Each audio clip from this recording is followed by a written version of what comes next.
Hey everyone, welcome back to the channel.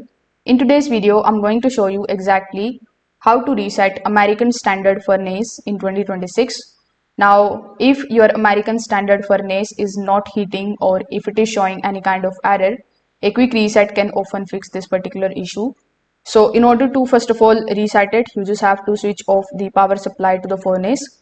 For that, you can either use the power switch near the unit or you can also turn it off from the breaker panel. After doing so, you just have to open the front panel very carefully. When you see this type of section in front of you, you just have to look for the reset button, which is usually near the blower motor or burner assembly. It is often a small red button, but many models may not include a visible reset option. Now, after you find the reset button, you just have to press and hold it for about 5 to 10 seconds and then you just have to release it.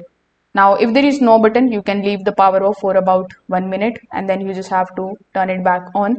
This also acts as a full system reset. Now you just have to turn the power back on as well and set your thermostat to heat. Listen for the system starting and check if the warm air begins to flow.